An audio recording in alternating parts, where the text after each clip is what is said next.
Hello everyone.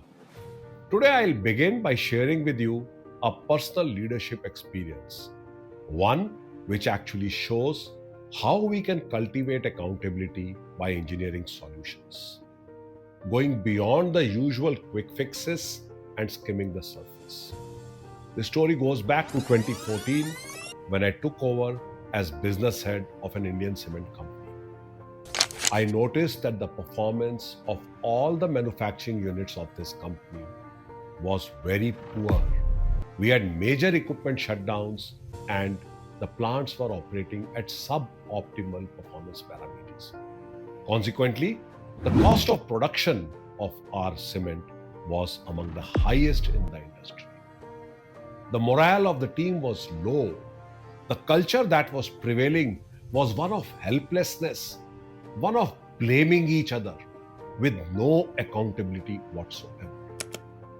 Everyone in the team was looking to play safe and not looking to identify and find solutions to the challenges that the company was facing. And my initial reaction obviously was the whole team and the leadership is not doing their job well and we need to do a major shake-up. But after I visited our largest cement plant, which was located in Rajasthan, and interacted with my colleagues in the plant, I realized that it was not a people issue. Instead, it was a leadership and a culture issue.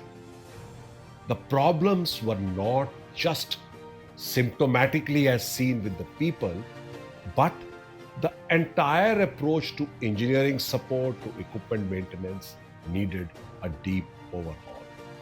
And consequently, along with my team, I initiated UDAN, a manufacturing excellence journey, a journey to scale higher and loftier peaks.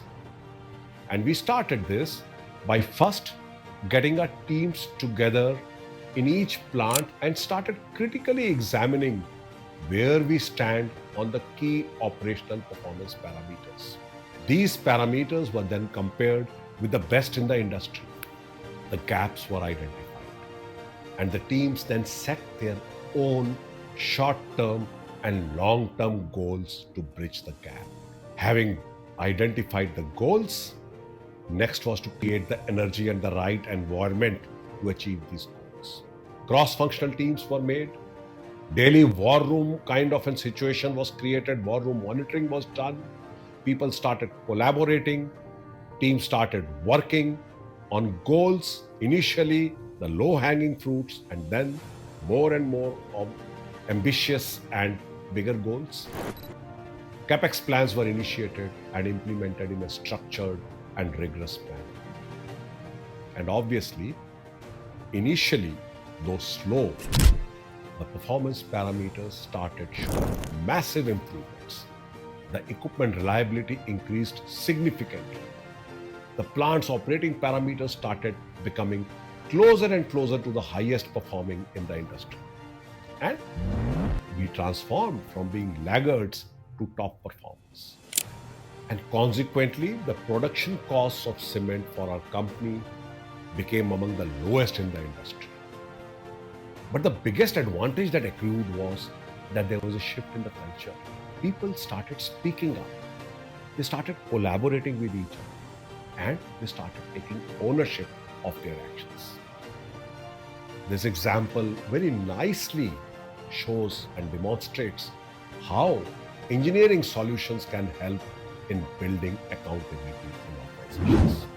Over the last couple of episodes, I have shared with you the first two steps of Michael Tim's powerful framework of building accountability, with the step one being don't blame and step two being look into the mirror.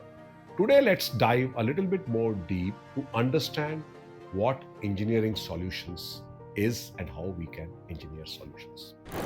To begin with, like in the example, don't stop at the obvious and don't stop at the surface. Many leaders that I interact with often just stop at the most obvious and visible symbols of the problems that they are facing, often reacting to higher costs, poor performance, missed results, and not asking questions, or in fact, not trying to understand why exactly these problems are happening. Like in our case, what appeared to be initially a people problem was a problem related to how we approach engineering support, equipment maintenance, collaboration, and teamwork. Secondly, after having identified the core issues, you will now need to address the root cause. And as leaders, one needs to understand that mere motivational speeches and punitive actions are not going to solve something which needs a systemic intervention. So you need to be prepared and open to redesign your systems and procedures, and maybe even change the way your teams have been operating to solve the issues at hand. In our case, we had totally revamped our engineering support and equipment maintenance philosophies.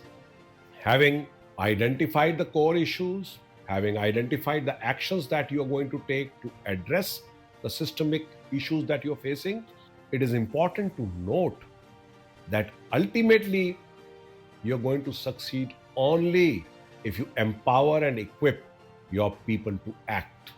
In our Udan journey, we had focused a lot, firstly, on training our people, secondly, clarifying our expectations and understanding their aspirations, and lastly, and most importantly, giving them the real authority to act. So, in a nutshell, if you want to engineer solutions, you need to firstly dive deep to understand the root cause and the issues. Secondly, engineer solutions, systemic interventions which will prevent similar issues to happen in future. And thirdly, empower your people. You need to move away from fixing people to fixing the issues which are preventing the people to perform. And before we conclude, I would like to ask you a question. How are you engineering solutions in your organizations? Are you diving deep, or are you just staying at the surface? I would love to hear your thoughts and experiences on this. And in the upcoming episode, when I meet you, I am going to look at some other facets of building accountability in our organizations. Till then, bye bye, Jai Hind.